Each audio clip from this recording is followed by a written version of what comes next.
Hello दोस्तों, ask define as की आज इस वीडियो में मैं ब्रीफली एक इंडिकेटर डिस्कस कर रहा हूँ। ये इंडिकेटर एक्चुअली किसी ने पूछा नहीं है, लेकिन जो भी क्वेरीज आए ना उससे मुझे एक समझ आया कि क्या स्ट्रेटेजीज मुझे आगे डिस्कस करनी है और कुछ एक interesting trading strategies with combination of indicators हम डिस्कस करेंगे और कुछ कॉन्सेप्ट्स भी डिस्कस करेंगे। तो मैं वो करूं उसके पहले मुझे 2-3 इंडिकेटर्स के कॉन्सेप्ट्स आपके साथ डिस्कस करने हैं। तो वैसा ही एक इंडिकेटर है पैराबोलिक एसएआर। एसएआर मतलब स्टॉप एंड व्यूअर्स। ये इंडिकेटर भी वेल्स वाइल्डर ने इंट्रोड्यूस किया था, जिन्होंने आरएसआई और एडीएक्स जैसे स्टडीज डेवलप किए। ये इंडिकेटर थोड़ा सा इसलिए ये कॉन्टेक्स्ट में हम डिस्कस कर रहे हैं। हमने लास्ट वीडियो में सुपर ट्रेंड डिस्कस किया था। सुपर ट्रेंड में हमने डिस्कस किया कि वो एक एटीआर बेस्ड इंडिकेटर है और ट्रेंड को ट्रेल करता है ना। ये भी इंडिकेटर वही लाइंस पे है कि ट्रेंड को हम ट्रेल करें।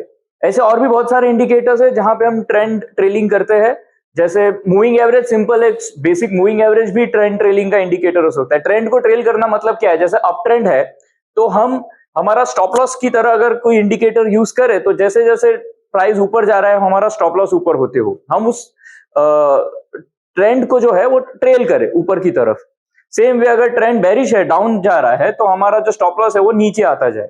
तो ये कॉन्सेप्ट है, आप समझिए कि हमें ट्रेंड को ट्रेल करना है। तो मान लीजिए ये कैंडल है, इसके नीचे मैं एक स्टॉप लॉस लगाता हूं, ठीक है। यहाँ पे मान लो मैं एक डॉट करता हूं, तो ये जो है मेरा स्टॉप लॉस है। अगर नेक्स्ट कैंडल आया, नेक्स्ट बार आया, तो उसको मैं और एक डॉट करूं और इस तरह से जैसे जैसे प्राइस ऊपर जाए मेरा डॉट जो है वो कैंडल के नीचे वो इंक्रीज होता जाए। ये जो डॉट है ये मेरा स्टॉप लॉस का लेवल है, समझ लो, ठीक है। ये एक सिंपल कॉन्सेप्ट है, ये इंडिकेटर को बिल्ड करना है। अब ये पर्टिकुलर इंडिकेटर जो पैराबोलिक एसएआर है वो ये चीज करता है। इसकी सबसे इंपॉर्टेंट और खास बात पता है क्या है? ये कोई पैरामीटर, कोई पीरियड नहीं लेता है। जैसे आप अगर मूविंग एवरेज लगा रहे हो, आप 10 दिन का लगाओगे, 20 दिन का लगाओगे, आप कोई पीरियड है जो डिफाइन करोगे। सुपर ट्रेंड को आप लगाओगे, आप कोई पीरियड डिफाइन करोगे। आप आरएसआई प्लॉट करोगे, पीरियड डिफाइन करोगे। हर इंडिकेटर को मोरलेस ये करना पड़ता है। इस इंडिकेटर में ये नहीं करना पड़ता है, ठीक है। तो अगर पीरियड नहीं डिफाइन कर रहा है तो वो कैसे कर रहा है इसको, ये हम समझ लेते हैं। बहुत ही इंटरेस्टिंग कॉन्सेप्ट है और बहुत सिंपल है। अगर आप फॉर्मूला देखने जाओगे इसका कहीं तो आपको ऐसा कॉम्प्लेक्स लगेगा कि आप इसको कैसे करोगे, लेकिन एक्चुअली अगर आप उसके कॉन्सेप्ट को समझ लोगे तो बहुत इंटरेस्टिंग है। तो अब हमने ट्रेंड ट्रेलिंग हमने डिस्कस किया। तो मान लीजिए ये एक बुलिश कैंडल है, इसके नीचे ये स्टॉप लॉस आया है, ठीक है। अब हमें नेक्स्ट अगर बुलिश कैंडल आता है तो हम ये स्टॉप लॉस जो है यहां से ये ऊपर हो जाना चाहिए। ये हमारा मान लीजिए रिक्वायरमेंट है। इस तरह से हमें एक इंडिकेटर बिल्ड करना है। तो इस इंडिकेटर में और एक कॉन्सेप्ट क्या है जो पैराबोलिक एसएआर में है कि एक्सीलरेट करना। मतलब मान लीजिए आप कार चला रहे हो और सामने आप एक हाईवे पे चला रहे हो और रोड बहुत क्लीन है, तो आप क्या करोगे? आप स्पीड बढ़ाओगे, है ना। और उसके अगेंस्ट अगर मान लीजिए आप किसी ऐसे रोड पे हो जहां पे बहुत सारा भीड़ है, ट्रैफिक है, तो आप स्पीड बढ़ा नहीं सकते, आप स्लो कर दोगे, है ना। सेम कॉन्सेप्ट यहाँ पे है कि ट्रेंड अगर बहुत स्ट्रांग है और स्मूथ है तो जो स्टॉप लॉस का स्पीड है ना वो भी बढ़ाना है, ठीक है। ट्रेलिंग का जो स्पीड है वो बढ़ाना है। और अगर ट्रेंड थोड़ा सा डाइसी है, थोड़ा मूव ज्यादा हो रहा है, तो जो स्टॉप लॉस का स्पीड है वो कम कर देना है। ये एक कॉन्सेप्ट है इसके पीछे और इस तरह से इंडिकेटर बिल्ड किया है। तो अगर ट्रेंड बुलिश है तो हम स्टॉप लॉस को ऊपर ले आएंगे। बहुत बुलिश है तो स्टॉप लॉस को बहुत तेजी से ऊपर ले आएंगे, एक्सेलरेट करेंगे, ठीक है। अब बुलिश का कॉन्सेप्ट क्या है? तो बुलिश का डिफाइन हम एक सिंपल तरीके से करते हैं कि अगर प्राइस में नया हाई बना दे तो वो बुलिश है, ठीक है। अब एक बार नया हाई बना लिया, मान लो आपने फर्स्ट कैंडल से स्टार्ट किया, एक बार नया हाई बन गया तो वो ट्रेंड बुलिश हो गया। अब जब तक वो ट्रेंड बुलिश है तो हमने उसके नीचे एक डॉट लगा दिया। ये डॉट कहां लगाना है वो हम डिस्कस करते हैं। अब समझ लो ये एक कैंडल है, ठीक है। यहां पे हमने एक स्टॉप लॉस लगाया, फिर एक वापस नया हाई बन गया तो ये स्टॉप लॉस हमने ट्रेल कर दिया। फिर नया हाई बना तो स्टॉप लॉस ट्रेल कर दिया। फिर नया हाई बना, ट्रेल कर दिया। अब अगर ये प्राइस इसके नीचे चला गया तो अब ये ट्रेंड रिवर्स हो गया, ठीक है। एक तरह से आपका स्टॉप लॉस बच गया, ट्रेंड बुलिश का बेरिश हो गया। अब क्या हो गया? अब यहाँ पे आपका नया लो लग गया एक तरह से, तो अब इसके ऊपर ये स्टॉप लॉस चला जाएगा। अब बेरिश हो गया, अब हम लोग उसको डाउन साइड ट्रेल करेंगे।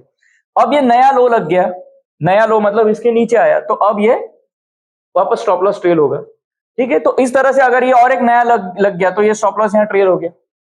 अब वापस अगर ये स्टॉप लॉस के ऊपर चला गया तो नया हाई हो गया, अब स्टॉप लॉस इसके नीचे चला जाए, ठीक है। ये एक सिंपल कॉन्सेप्ट है जिससे ये इंडिकेटर बिल्ड हुआ है। मतलब जैसे जैसे नया हाई लगने के बाद जब तक प्राइस ऊपर जा रहा है, वो डॉट के ऊपर है, तब तक वो ट्रेंड बुलिश है। जैसे ही वो डॉट के नीचे चला जाता है, ट्रेंड बेरिश हो जाता है। ठीक है, अब एक बार नया हाई लगा तो स्टॉप लॉस हमने ट्रेल कर दिया। ये नया हाई लगा, हमने ट्रेल कर दिया। अब नया हाई नहीं है, अब यहीं कहीं है, और स्टॉप लॉस, तो यहां पे क्या होगा, स्टॉप लॉस ट्रेल जरूर होगा लेकिन कम स्पीड से होगा। अब ये नया हाई नहीं लगा, यहां कहीं है, या मान लीजिए नया हाई लगा, ये स्टॉप लॉस ट्रेल हो गया, अब ये प्राइस यहां कहीं ऐसे ही घूम रहा है, नया हाई नहीं लगा है, तो ये स्टॉप लॉस ट्रेल जरूर होगा लेकिन कम स्पीड से होगा, या फ्लैटिश होगा, इस टाइप से ये करेगा। तो ये जो है ना, ये स्पीड कि स्टॉप लॉस कितना बढ़ाना है और कैसे उसको फ्लैट करना है, ये जो है ये इंडिकेटर कैलकुलेट करता है। और ये कैलकुलेटर करने के लिए, जैसा आपके व्हीकल में एक स्पीडोमीटर है ना, ऐसे ही एक स्पीडोमीटर डिजाइन किया है। इसमें क्या किया है, एक मिनिमम और मैक्सिमम वैल्यू बना दिया है। ठीक है, मान लो इसको 0.02 और ये है 0.20, ये इस तरह से दो मल्टीप्लायर हमने कर दिए। अब इसके बाद है ना, इसके बाद ये 0.04 पे एक है, 0.06, फिर 0.08, ये 0.10, एंड इस तरह से ये जो है ये आपका स्पीडोमीटर है। मतलब यहां जाएगा, या ये यहां जाएगा, या ये मैक्सिमम स्पीड है, मिनिमम ये है और मैक्सिमम ये है, इसके बीच ये घूमेगा। ठीक है, एक बार नया हाई लग गया, मान लीजिए पहले लगा ना, तो ये यहां पे काटा आएगा, मतलब इतना वो स्टॉप लॉस इतनी तेजी से स्पीड ट्रेल होगा, और नया हाई लगा तो स्पीड बढ़ जाएगा, और नया हाई लगा स्पीड बढ़ेगा। ऐसे जितना नया हाई लगते जाएगा कंटिन्यूसली, ये स्पीड बढ़ते बढ़ते मैक्सिमम यहां तक स्पीड है। मतलब अगर इस स्पीड पे वो आ गया है तो एकदम तेजी से स्मूथ ट्रेंड है, एकदम फास्ट, वो नया हाई बना रहा है और ट्रेल भी फास्ट हो रहा है ट्रेंड। ठीक है, तो जितना वो हाई बनते जाएगा उस तरह से उसका स्पीड मैनेज होगा। समझ में आया? ये है पैराबोलिक एसएआर। तीन चीजें, ट्रेंड बुलिश है या बेरिश, न्यू हाई या न्यू लो से डिसाइड होता है। अगर बुलिश है तो कैंडल के नीचे डॉट हो जाता है, और वो डॉट का जो स्पीड है वो इस तरह से डिफाइन होता है। ठीक है, तो ये जो स्टॉप लॉस कैलकुलेट कैसे होता है, मान लीजिए ये आपका कैंडल है, ठीक है, और यहां पे नया हाई है आपका, और ये पहले कैंडल का डॉट है, तो ये आपका स्टॉप लॉस है। ये दोनों का जो बीच का डिफरेंस है ना, जितना, मान लीजिए ये 100 है आपका नया हाई और ये है 90, तो आपका डिफरेंस कितना है, 10 पॉइंट्स का डिफरेंस है। ठीक है, ये 10 पॉइंट्स, और मान लीजिए आपका स्पीड जो है वो 0.20 का है, तो कितना हो गया, 2 रुपीज का 2 कैलकुलेट हो गया। तो नेक्स्ट जो आपका स्टॉप लॉस होगा ना, ये स्टॉप लॉस 90 है ना, तो अब ये नेक्स्ट कैंडल पे स्टॉप लॉस 92 हो जाएगा, क्योंकि हमने ये स्पीड से ये डिफरेंस को कैलकुलेट किया। अभी जो मल्टीप्लायर है वो स्पीडोमीटर वाला है। मतलब कौन सा मल्टीप्लायर होगा, अगर नया हाई बनते जा रहा है तो स्पीड बढ़ते जाएगा, और जैसे ही वो फ्लैटिश हो गया, जो रेंज में आ गया, तो वो वापस स्पीड जो है वो थोड़ा सा फ्लैटिश हो जाएगा। समझ में आया? सेम वे डाउन ट्रेंड में। तो ये कॉन्सेप्ट है पैराबोलिक एसएआर इंडिकेटर का। तो ये इंडिकेटर क्या करेगा, ट्रेंड को कैलकुलेट करेगा। ट्रेंड, ठीक है, मान लीजिए ट्रेंड बुलिश है, तो फिर क्या नया हाई लगा है, अगर हाँ यस, तो वो क्या करेगा, एक्सीलरेट करेगा। अगर नया हाई नहीं लगा तो स्पीड को सेम करेगा या फ्लैटिश कर देगा। ठीक है, सेम वे अगर बेरिश ट्रेंड है तो न्यू लो लगा है क्या, अगर न्यू लो लगा है यस, तो स्पीड को एक्सीलरेट करेगा डाउन साइड पे, और नहीं लगा है तो स्पीड को सेम करेगा या फ्लैटिश कर देगा।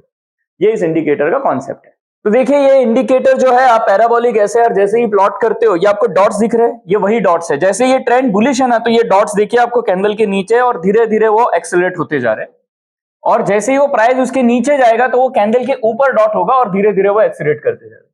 ये बेसिकली इंडिकेटर है। इसको आप सिंपली रीड कैसे करते हो कि प्राइस अगर डॉट के ऊपर है वो पैराबोलिक एसएआर के, तो वो बुलिश है, जैसे ही उसके नीचे जाएगा वो बेरिश है। अब वाइल्डर ने उसका नाम ही एसएआर दिया, स्टॉप एंड रिवर्स। उसका मतलब एक बार वो स्टॉप हो जाए, मतलब आपका स्टॉप लॉस बच जाए, या प्राइस वो डॉट के नीचे चला जाए, तो अब ट्रेंड बेरिश हो गया।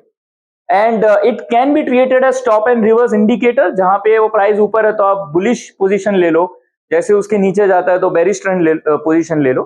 तो ये भी एक पॉसिबिलिटी है।